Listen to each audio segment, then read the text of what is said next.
Good afternoon everybody.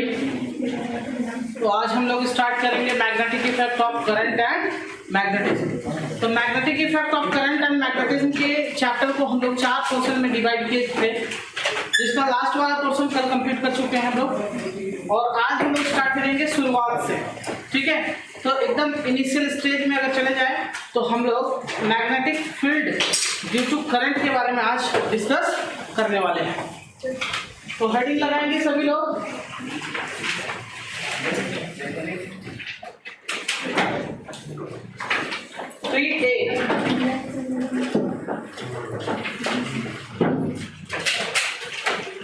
और chapter का नाम है मैग्नेटिक इफेक्ट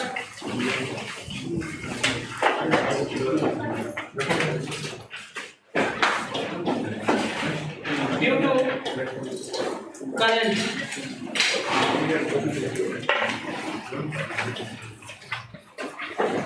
मतलब इस टॉपिक में हम लोग पढ़ने वाले हैं मैग्नेटिक इफेक्ट के बारे में, और वो भी मैग्नेटिक इफेक्ट किसका मैग्नेटिक इफेक्ट के बारे में पढ़ेंगे, करंट के बारे में। ठीक है, तो magnetic effect due to current. तो सबसे पहली बात इसके अंदर में आता है एक Oersted experiment. Oersted experiment. Oersted नाम के जो साइंटिस्ट थे, उन्होंने 1820 में मींस 1820 में पहली बार ये बताया था कि करंट भी किस चीज को क्रिएट करता है, मैग्नेटिक फील्ड को क्रिएट करता है। और इसी बात को प्रूफ करने के लिए उन्होंने एक प्रैक्टिकल सेटअप तैयार किया, और उसी प्रैक्टिकल सेटअप के थ्रू दुनिया वाले को दिखाया कि करंट जो है वो कैसे मैग्नेटिक फील्ड बनाता है। ठीक है, इसको प्रूफ करने के लिए बहुत ही सिंपल सा सेटअप तैयार किया गया था। उस सेटअप को समझो। सेटअप क्या था? तो उन्होंने एक सेटअप तैयार किया जिसमें एक मैग्नेटिक नीडल लगा दिया इस तरीके से। ये एक मैग्नेटिक नीडल लगाया गया जिसका एक पोल नॉर्थ था और दूसरा पोल साउथ था।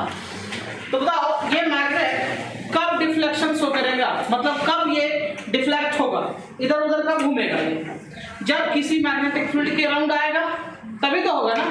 तो सेटअप क्या किया उन्होंने, एक वायर लगाया इसके पैरेलल। ठीक है, जिस वायर का नाम रख दिया AB।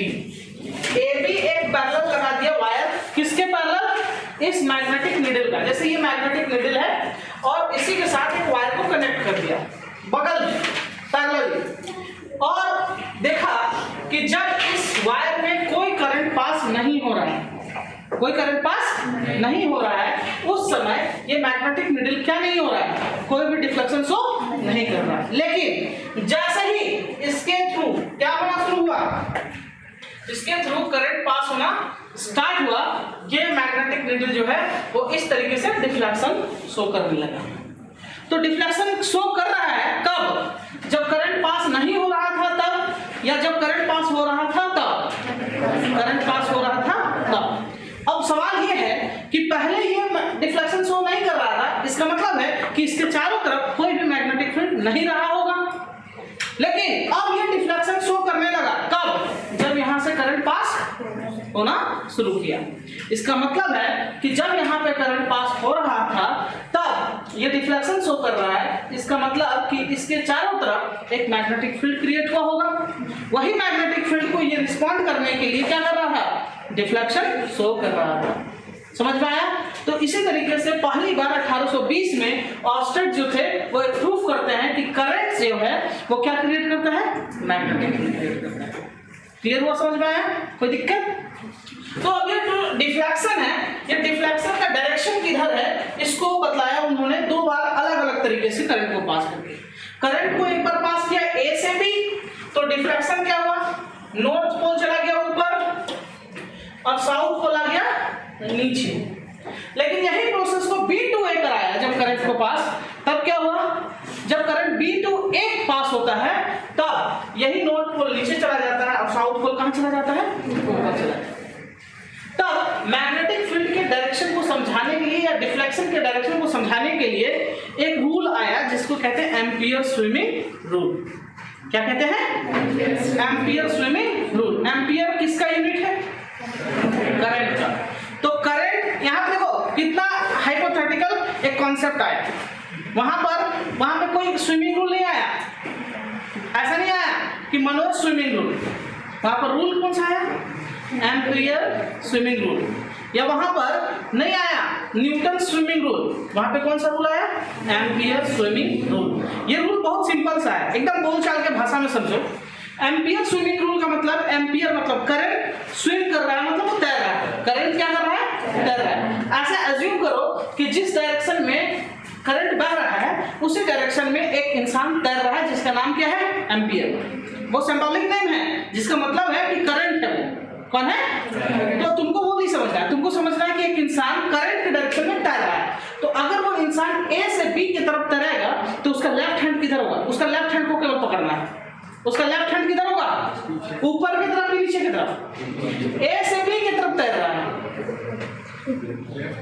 हाँ, लेफ्ट हैंड किधर होगा? लेफ्ट हैंड को क्यों पकड़ना? बताओ।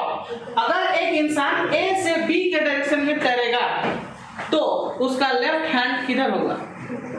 ऊपर या नीचे? ऊपर होगा। ऐसे तैरेगा ना। तो इसका लेफ्ट हैंड ऊपर और राइट हैंड नीचे। तो याद रखना, नॉर्थ पोल को हमेशा कौन सा हैंड अट्रैक्ट करता हुआ दिखाता है?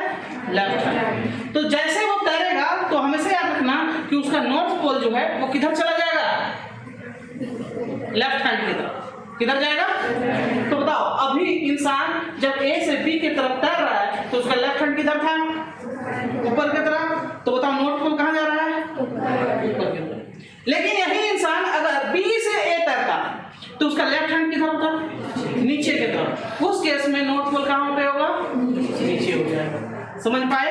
तो दोनों डायरेक्शन में तुमको पूछ देगा एक सवाल ऑब्जेक्टिव में कि बताइए, एक ऐसा फिगर दे देगा, बोलेगा ए टू बी करंट पास हो रहा है तो नॉर्थ पोल का डायरेक्शन किधर होगा? नॉर्थ पोल डिफ्लेक्ट किधर होगा? नीचे की तरफ कि ऊपर की तरफ? तो क्या करेंगे? ए टू बी जाएगा तो नॉर्थ पोल, साउथ पोल नीचे चला जाएगा। यही चीज का अपोजिट डायरेक्शन में अगर हम दिखाएं ऐसे, इधर ए और इधर बी, करंट इधर से आएगा तो मैग्नेटिक नीडल हमारा ये पैरेलल था इसके, ये नॉर्थ पोल और ये साउथ पोल। तो क्या होगा? इसका नॉर्थ पोल नीचे चला जाएगा और साउथ पोल कहां चला जाएगा? ऊपर। क्योंकि इस बार ये जो एम्पियर नाम का आदमी था उसका हाथ किधर होगा? तैरते वक्त लेफ्ट हैंड किधर होगा? नीचे की तरफ। तो हमेशा कौन सा पोल अट्रैक्ट होता है? किसके रेफरेंस को हम लोग लेते हैं इसमें? नॉर्थ पोल को। और उस इंसान का कौन सा हाथ लेते हैं? तो ऑर्स्टेड किस तरीके से एक्सपेरिमेंट किया, किस तरीके से वो प्रूव किया क्या कि करंट जो है वो एक मैग्नेटिक फील्ड बनाता है। क्या कॉन्सेप्ट इसका क्लियर हुआ? सिंपल एक सेटअप तैयार किया।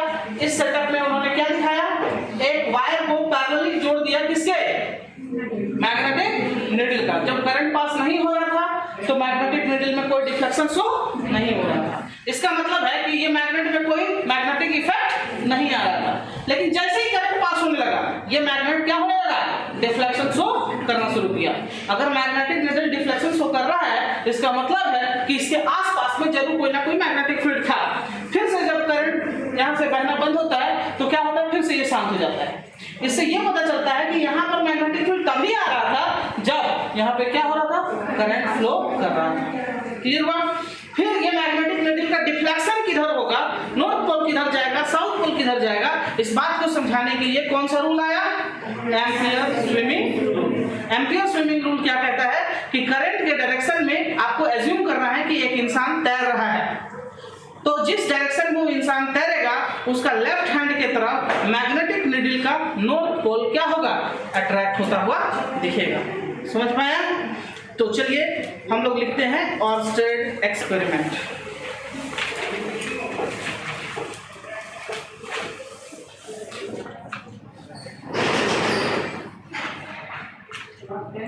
लिखोगे ऑर्स्टेड एक्सपेरिमेंट। अगर हम तुमसे एक सवाल पूछे कि ऑर्स्टेड क्यों एक एक्सपेरिमेंट सेटअप तैयार किया, वो क्या प्रूफ करना चाह रहे थे? बताओ, मैग्नेटिक इफेक्ट ऑफ करंट, ठीक है।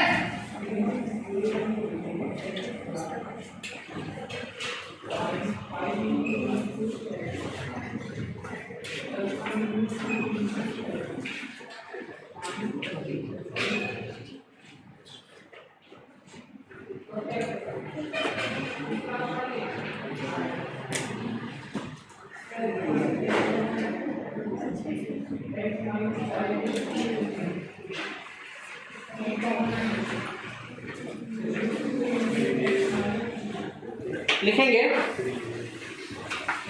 To show that magnetism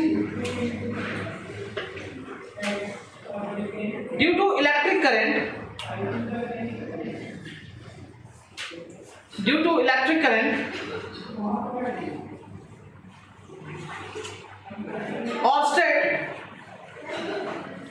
Oersted made an experiment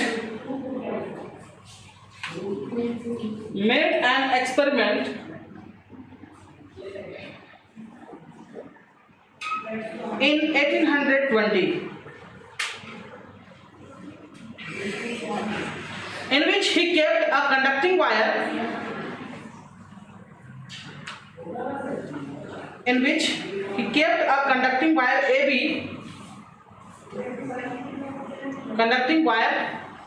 AB, capital A capital B, over a magnetic needle parallel to NS,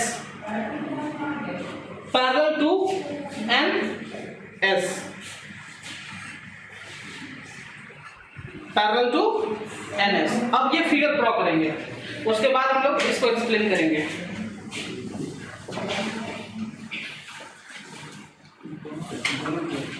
हाँ,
यहाँ पर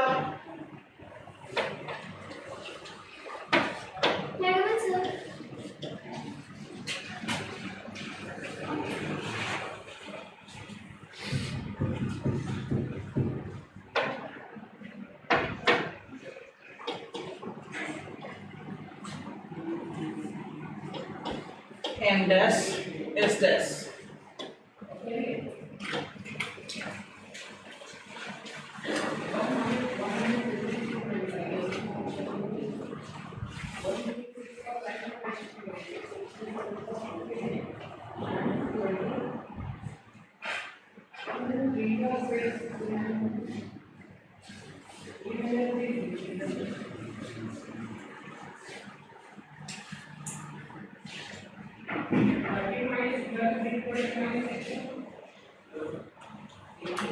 हो गया।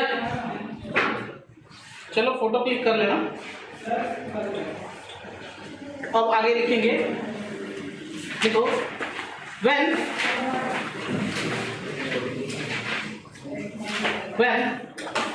current pass through the wire, when current pass through the wire,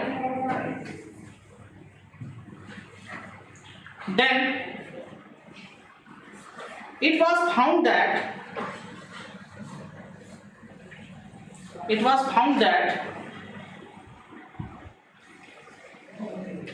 magnetic needle gets deflected. It was found that magnetic needle gets deflected.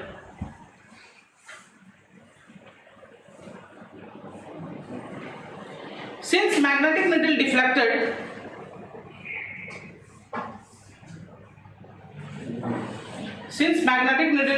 here, it means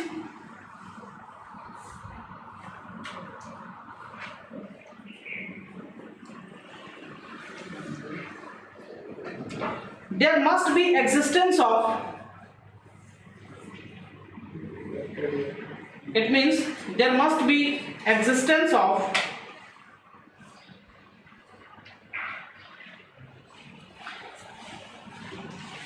another magnetic field, existence of another magnetic field.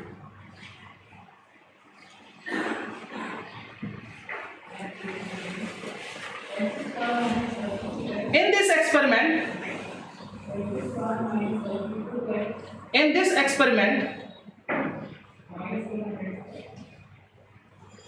magnetic needle deflected only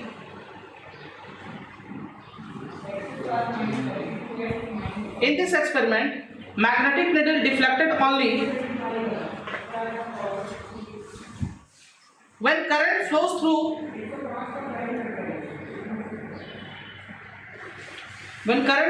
conductor.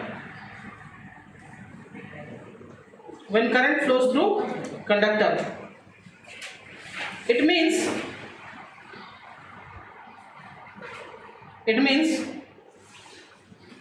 the current in the wire,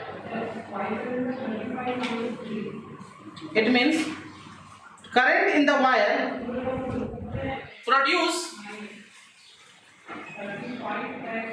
magnetic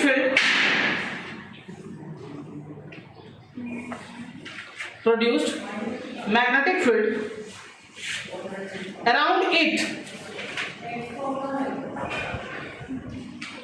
it, which is called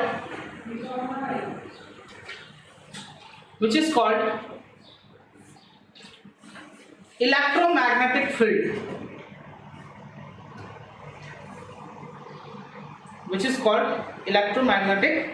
field, मतलब current के द्वारा बना है magnet, इसलिए उसके field को हम लोग कौन सा फील्ड कहेंगे? सिर्फ मैग्नेटिक फील्ड बोलेंगे या इलेक्ट्रोमैग्नेटिक फील्ड बोलेंगे? क्लियर हुआ? चलो अब लिखो डायरेक्शन ऑफ डिफ्लेक्शन, मतलब इसका डिफ्लेक्शन किधर होगा, ठीक है?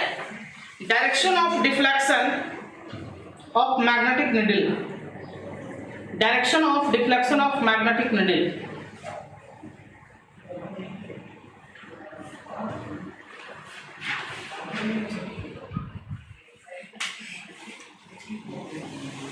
लिखेंगे कौन सा रूल? एम्पियर्स स्विमिंग रूल ना, लिखो वहीं पे डायरेक्शन में ही एम्पियर्स स्विमिंग रूल हेडिंग लगा दो, amperes swimming rule, amperes swimming rule.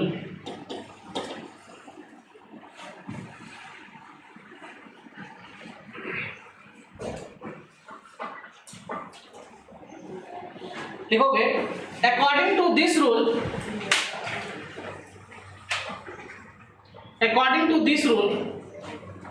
if we imagine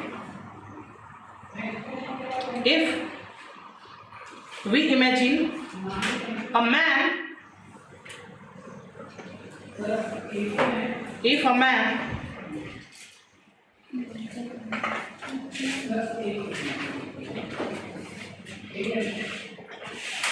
Swimming in the direction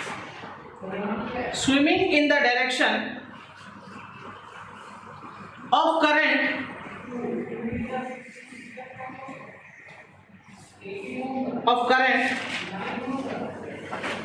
through conducting wire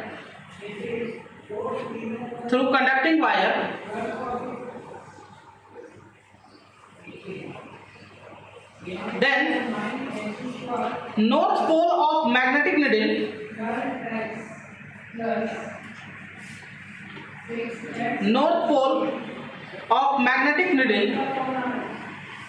will be deflected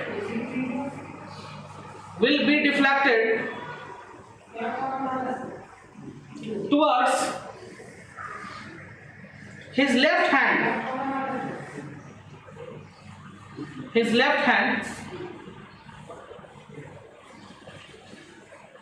and south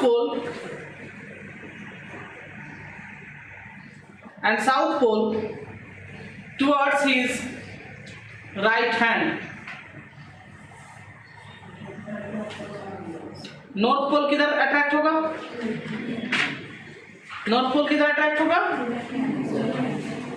left hand की तरफ और right hand south pole.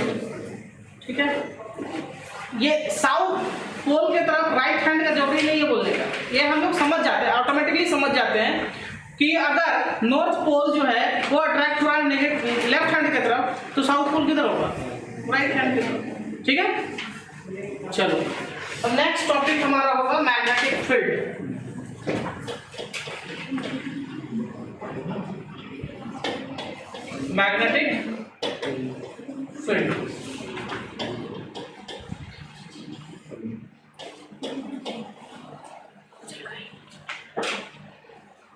Magnetic field क्या होगा? तो magnetic field होगा किसी भी magnet, मान लो ये मैग्नेट नॉर्थ है साउथ पोल होगा, तो इसका एक क्या है फील्ड होगा जहां पर ये किसी मैग्नेटिक सब्सटेंस को या तो अट्रैक्ट कर रहा होगा या तो क्या सिर्फ मैग्नेट का ही फील्ड मैग्नेटिक फील्ड होता है? नहीं। कल से हम लोग पढ़ रहे हैं कि अगर कोई वायर है जिसमें करंट पास हो रहा है तो उसके चारों तरफ भी एक मैग्नेटिक फील्ड बनता है। तो हम मैग्नेटिक फील्ड को कैसे डिफाइन करेंगे? या तो मैग्नेट के चारों तरफ या तो करंट कैरिंग कंडक्टर के चारों तरफ जो फील्ड बन रहा है जहां पर कोई दूसरा मैग्नेटिक सब्सटेंस आकर अट्रैक्शन या रिपल्सन फील करेगा उसको हम लोग क्या कहेंगे? उस फील्ड को मैग्नेटिक फील्ड कहेंगे। तो लिखो मैग्नेटिक फील्ड के बारे में, द स्पेस और reason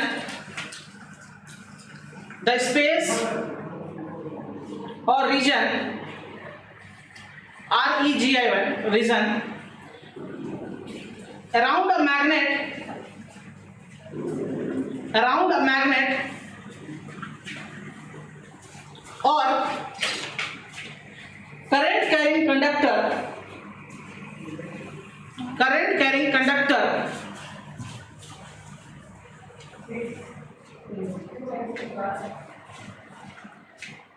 up to which it can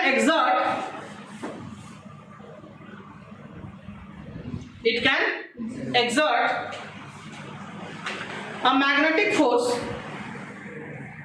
It can exert a magnetic force on another magnet or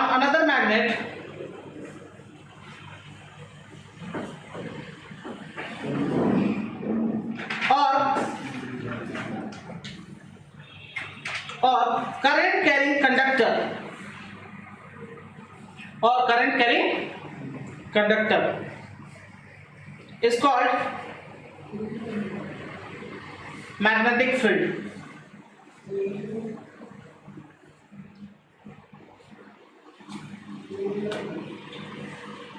paragraph change करके लिखेंगे, किसी के मैग्नेटिक फील्ड को मेजर करना हो तो उसके लिए हम लोग क्या करेंगे? मैग्नेटिक फील्ड इंडक्शन या इंटेंसिटी या फ्लक्स डेंसिटी का प्रयोग करते हैं।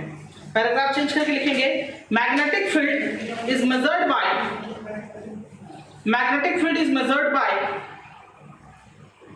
Magnetic field induction is measured by magnetic field induction or magnetic flux density.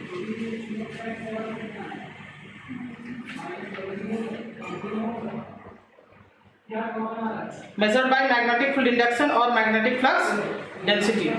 It is a vector quantity.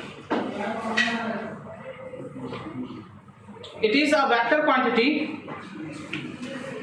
It is a vector quantity and it is denoted by B vector, capital B. Magnetic field को किससे represent किया जाता है? Capital B से, और ये एक vector quantity है, इसलिए इसके ऊपर में क्या लगा होगा? एक एरो होगा।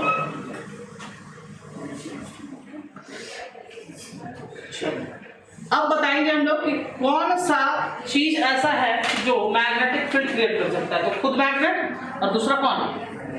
तो source of magnetic field, heading लगाओ, source of magnetic field.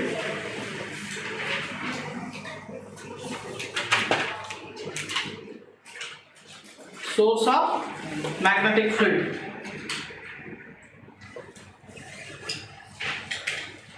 Number 1, magnet itself. कौन क्रिएट कर सकता है? मैग्नेट खुद, मैग्नेट इटसेल्फ। और दूसरा मूविंग चार्ज, मूविंग चार्ज, या इसको कहेंगे current carrying conductor, current carrying conductor.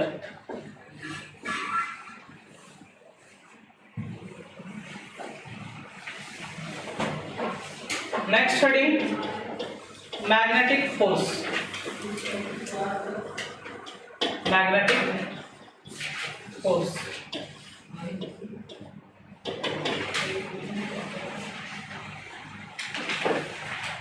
जब दो मैग्नेट को एक दूसरे के करीब लाओगे तो क्या होगा? दोनों एक दूसरे के बीच में एक फोर्स एक्सर्ट करेगा। तो जो फोर्स एक्सर्ट करेगा या एक्सपीरियंस करेगा वही फोर्स क्या होता है? Magnetic force. चलिए देखिए, when two magnet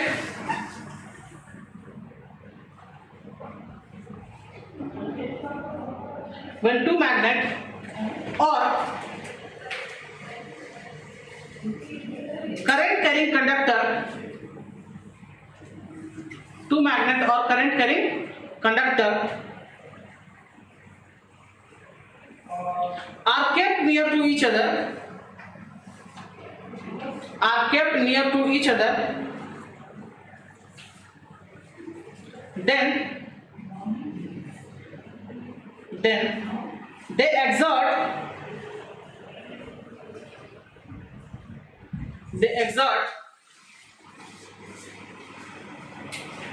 a force between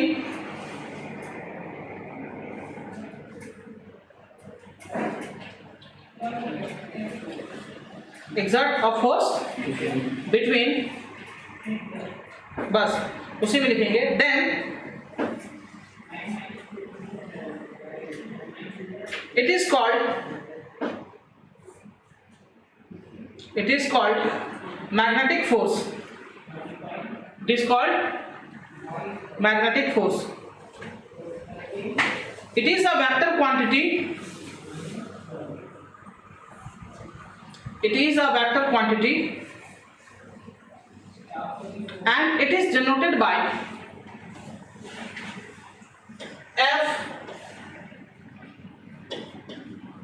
इसको भी किससे रिप्रेजेंट करते हैं? F से। लेकिन अगर आपको पता नहीं चल पाएगा कि ये इलेक्ट्रोस्टैटिक वाला है कि मैग्नेटिक वाला है, इसलिए आप यहाँ पे क्या लगा देंगे? B, तो समझ जाएंगे कि किसका है ये? मैग्नेटिक वाला। अगर F में यहाँ पे लग जाएगा E, तो कैसे लग जाओगे? इलेक्ट्रोस्टैटिक फोर्स का बात हो रहा है, और ये तो इसलिए इसको रिप्रेजेंट तो कभी आप कॉपी में डायरेक्ट F भी लिखोगे चलेगा, लेकिन F भी लिखना अभी, क्योंकि एग्जैक्टली हमको पता है अभी किसके बारे में? Magnetic force. तो F भी लिख दो। ये किससे डिनोट होता है? F B से। लिख लो। अब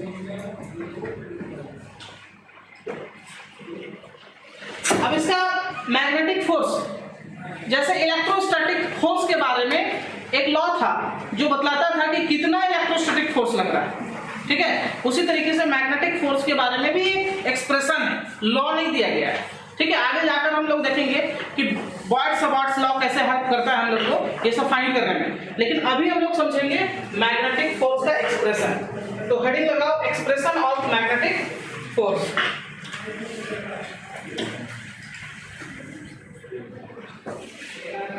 एक्सप्रेशन ऑफ मैग्नेटिक फोर्स, ये बहुत ही सिंपल है इसका एक्सप्रेशन।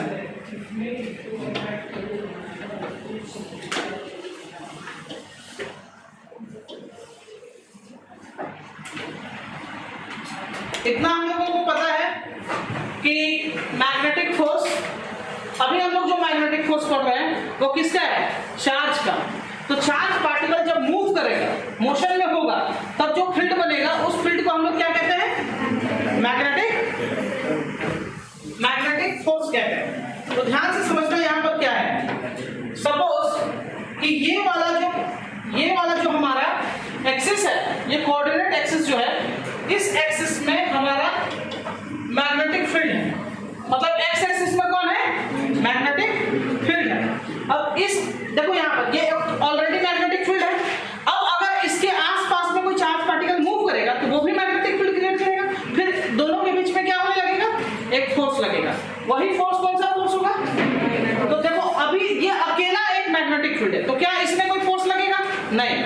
अब हम लोग पढ़ रहे हैं किसका, किसी दूसरे मैग्नेट का या चार्ज वाला, तो यहाँ पर एक चार्ज पार्टिकल को मूव कराएंगे, ठीक है।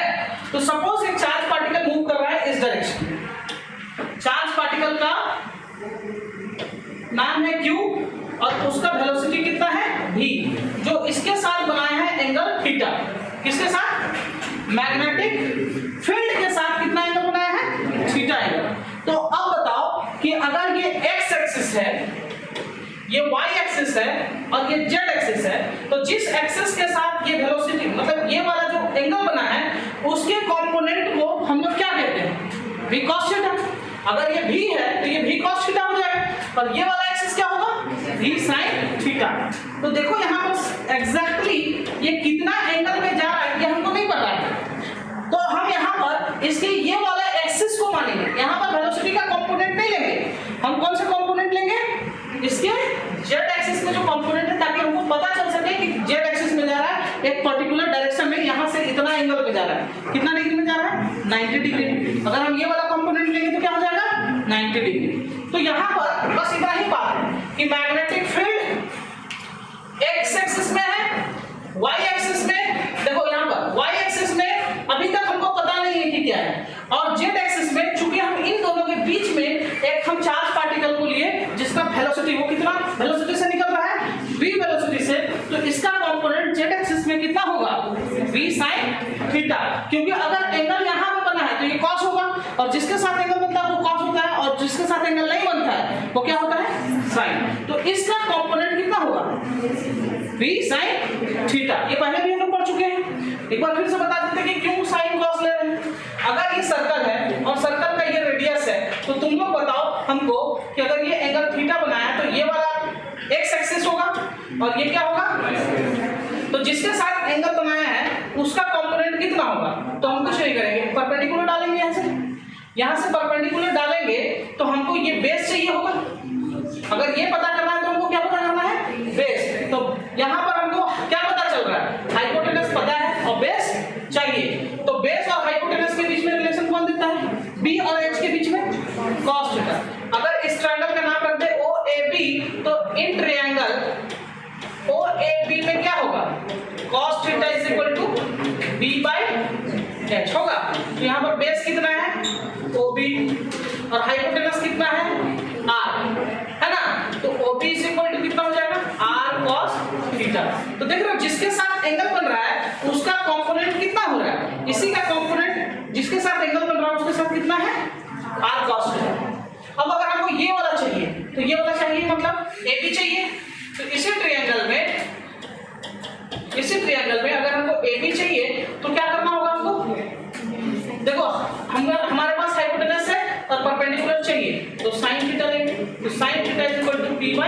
F। तो P कौन है यहाँ पे? P हमको पता करना है AB और हाइपोटेनस कितना है R। तो AB इज इक्वल टू कितना हो जाता है R sin थीटा।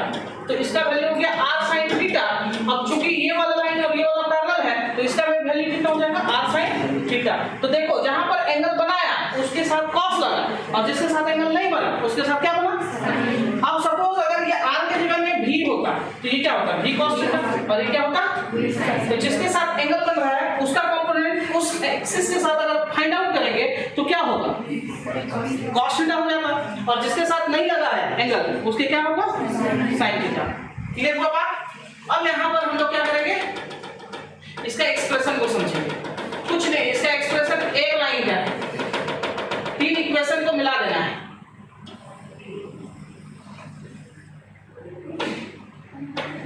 F जो लग रहा है वो किसके किसके बीच में लग रहा है? Q के बीच में लग रहा है। F किसके बीच में लग रहा है? B के बीच में लग रहा है।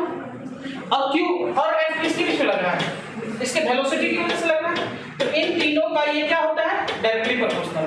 मतलब जितना मैग्नीट्यूड का चार्ज लोगे उतना ज्यादा फोर्स लगेगा, जितना स्ट्रांग मैग्नेटिक फोर्स फील्ड बनाओगे उतना ज्यादा एक्स्ट्रा फोर्स लगेगा और जितने वेलोसिटी के साथ वो बढ़ेगा इस एक्सिस में उतना उसका मैग्नेटिक फोर्स होगा।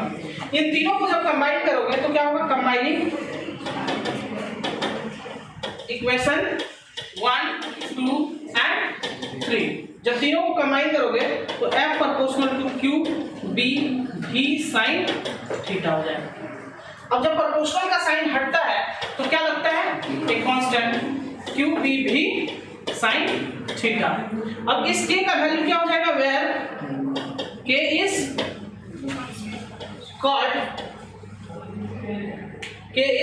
कांस्टेंट ऑफ प्रोपोर्शनलिटी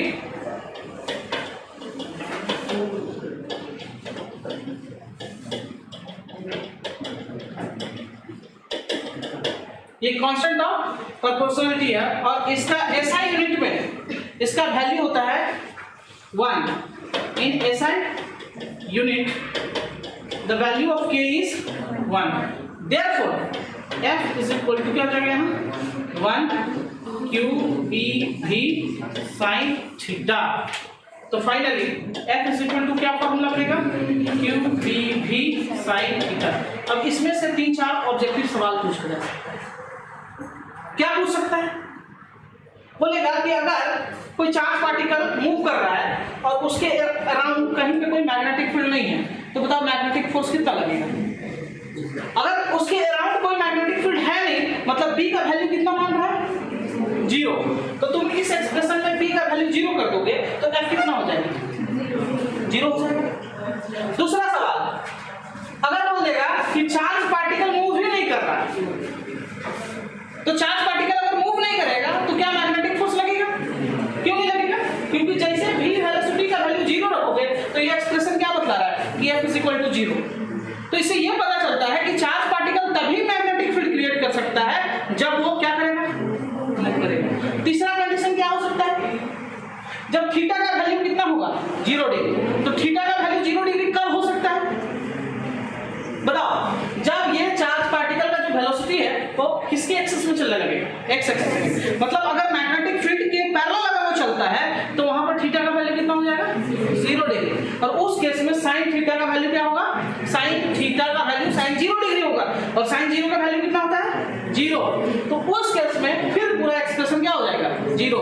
तो 3 ऐसा कंडीशन है जिसमें तुम क्या कर सकते हो कि मैग्नेटिक फोर्स नहीं लगेगा।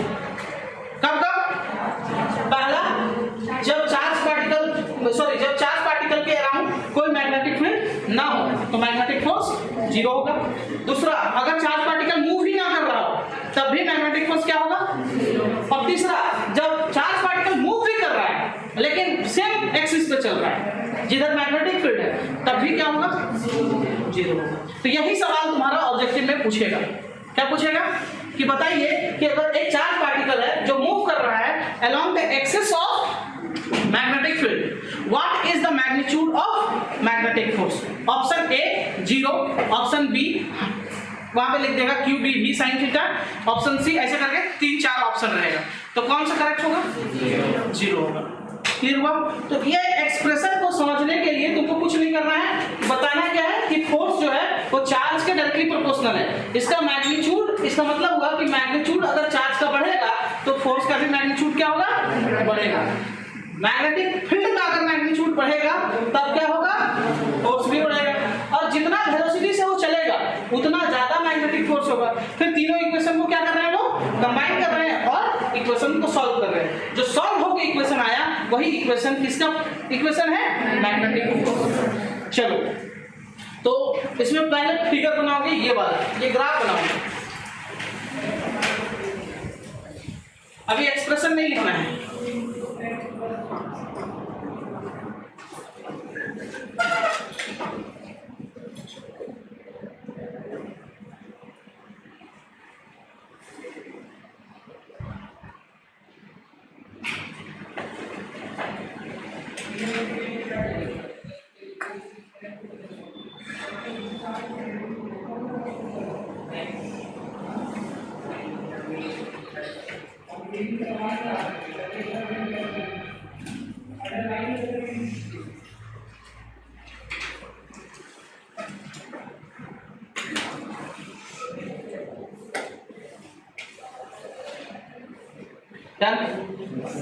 लिखो, late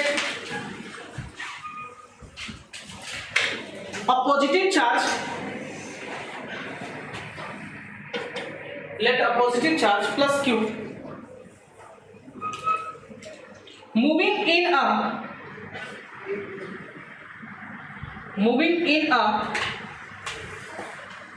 uniform magnetic field, moving in a uniform magnetic field capital B with a velocity v,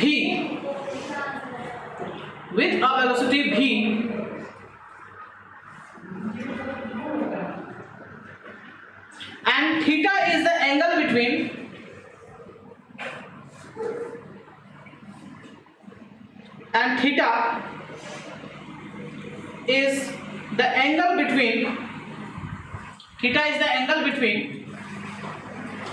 velocity of charge particle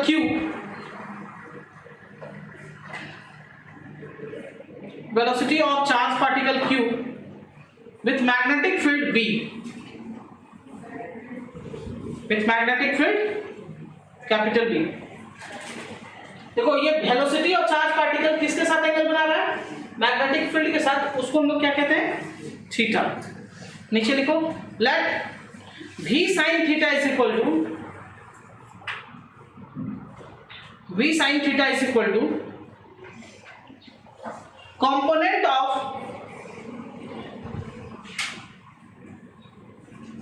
component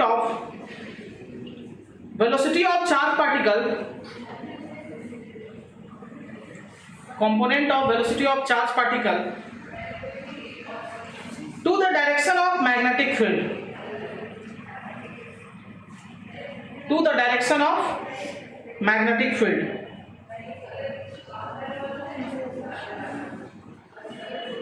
direction of magnetic field due to interaction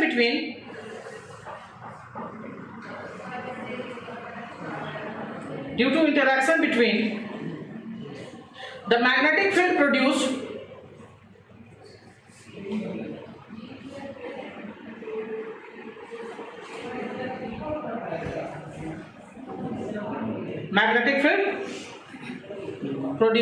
and a magnetic force act between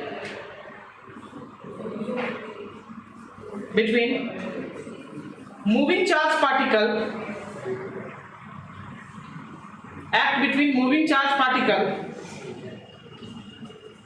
and applied magnetic field.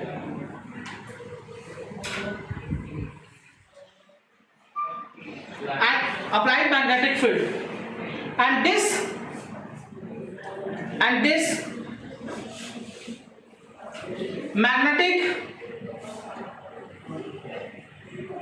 force and this magnetic force depends on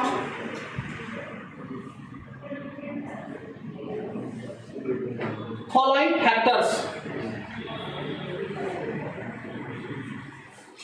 This magnetic force depends on following factors. पहला, F is directly proportional to Q.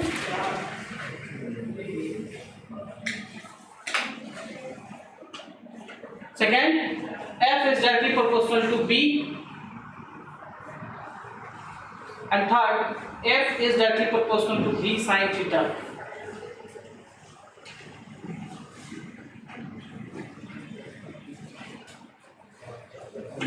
लिखो, now combining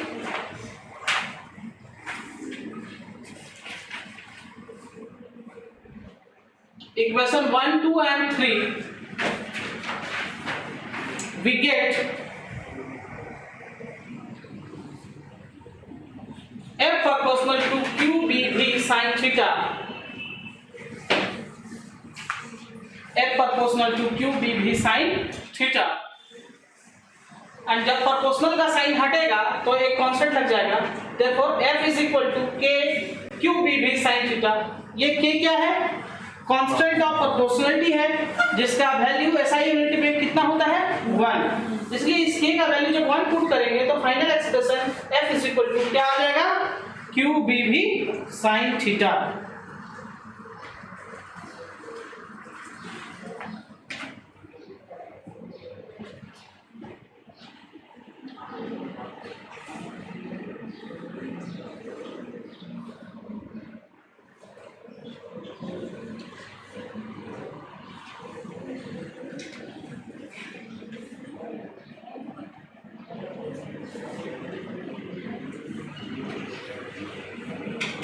तो ये expression जो है, ये expression है magnetic force का।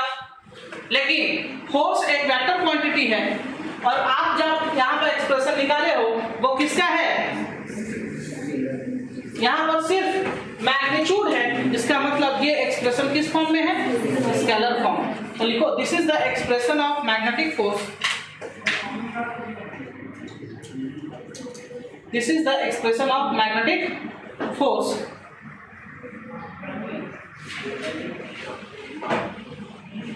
in scalar form. In scalar form. चलो तुम लोग अब हमको वेक्टर का दो फॉर्मूला बताओ मल्टीप्लिकेशन का। A dot B is equal to क्या होता है? Mod of A mod of B cos theta. तो मॉड वाले को हम लोग क्या लिख सकते हैं? मॉड से जब बाहर निकलेगा तो सिर्फ मैग्नीट्यूड आएगा, तो एरो हट जाएगा, A dot B cos theta हो जाएगा, होगा ना? ठीक उसी तरीके से अगर हम A क्रॉस B का फॉर्मूला लिखें तो क्या होगा? Mod of A mod of B sin theta, पता है ना? तो यहाँ पर देखो, अगर हम इसको क्या करते हैं, इस मॉड को हटा देते हैं तो ये A dot B sin theta हो जाएगा, होगा ना? तो ये क्या करना है? A cross B। अब अगर हमारे पास A के जगह में B हो और B के जगह में V हो और यहाँ sin थीटा हो, तो क्या हम इसको लिख सकते हैं? Mod of B sin theta, हाँ या नहीं?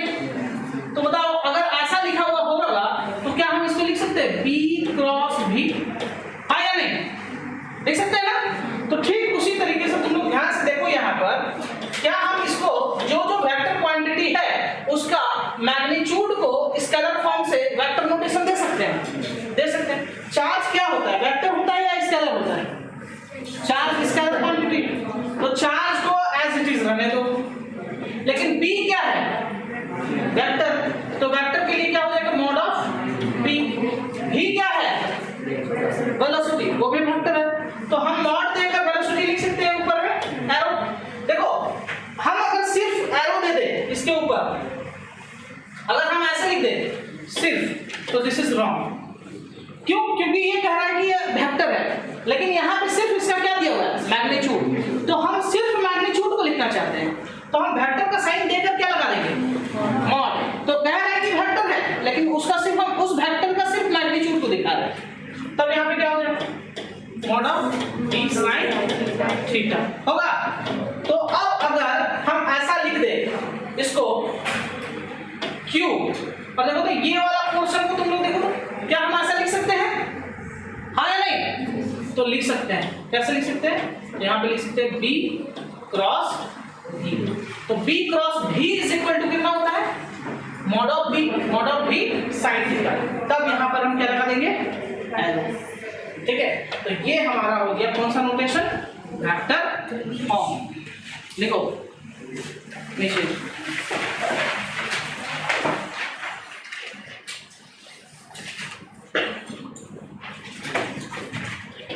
देखो इन वेक्टर फॉर्म करके, इन vector form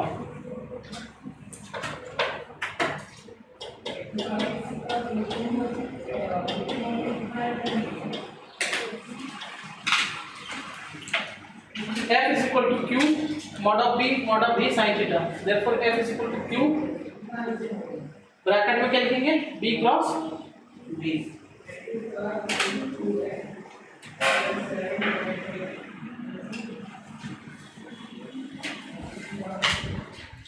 This is the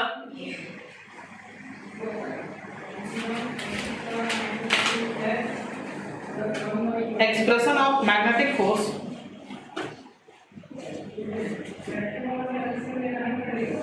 this is the expression of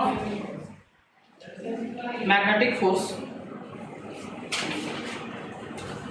in vector form।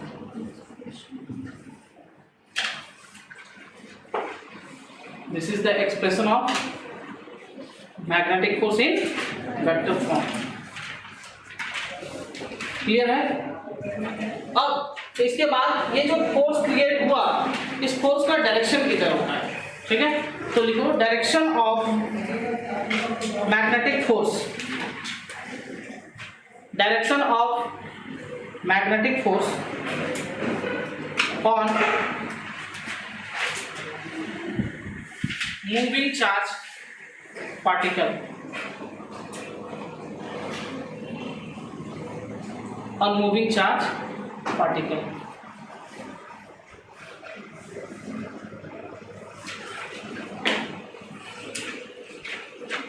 ये हमारा नेक्स्ट टॉपिक होगा जब हम लोग कल स्टार्ट करेंगे, तो मैग्नेटिक फोर्स के डायरेक्शन के बारे में समझेंगे, और इससे एक सवाल इंपॉर्टेंट बनेगा जो आपका इसका मैक्सिमम फोर्स का कंडीशन होगा।